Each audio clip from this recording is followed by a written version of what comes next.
கருப்பசாமியை பார்க்கறது அவ்வளோ ஈஸி இல்லை, கருப்பசாமியை புரிஞ்சுக்கிறது அவ்வளோ ஈஸி இல்லை. ஆனா ஒரு உண்மை என்னன்னா, கருப்பசாமி எப்பவும் உண்மையான பக்தர்கள் கூட தான் இருப்பாரு. அதுக்கு நிறைய விஷயம் இருக்குது. எனக்கு தெரிஞ்ச விஷயம் நான் சொல்றேன். ஒண்ணு, நம்ம மனசு சுத்தமா இருக்கணும். இன்னொன்னு, நம்ம பக்கம் நியாயம் இருக்கணும்.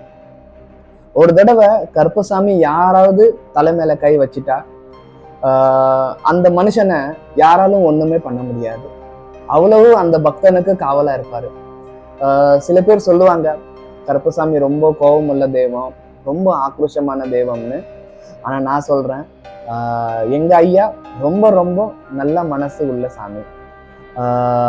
அவருக்கு பிடிச்சது உண்மையான மனசு உள்ள பக்தர்கள் தான். அப்படிப்பட்டவங்க எப்பவுமே மனசுக்குள்ளே ஐயா கூட பேசிக்கிட்டே இருப்பாங்க.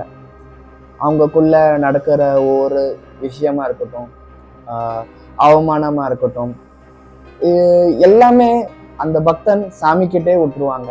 கருப்பசாமி அருள் நம்ம கூட இருக்கு.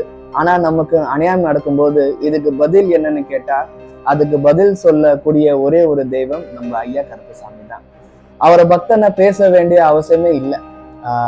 கருப்பசாமி பக்தனுக்கு யாராவது தப்பா பண்ணினா கருப்பசாமியே தானாவே அதுக்கு சரியான பதில் கொடுத்துருவாரு. எங்க ஐயா கருப்பசாமி எப்பவுமே எங்களை கைவிட மாட்டாரு. ஏன்னா நான் உண்மையா இருக்கிறேன்.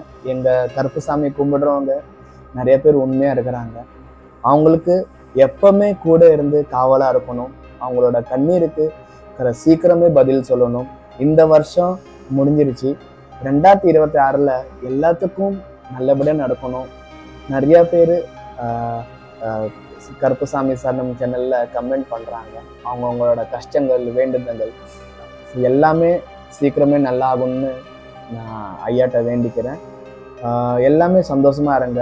அடுத்த வருஷம் 2026 எல்லாத்துக்கும் நல்லதா நடக்கணும். எல்லாத்துக்கும் இனிய புத்தாண்டு நல்வாழ்த்துக்கள். எப்பவுமே சந்தோஷமா இருங்க, நம்புங்க. கண்டிப்பா ஐயா கைவிட மாட்டாரு. நீங்க கை விட்டுறாதீங்க.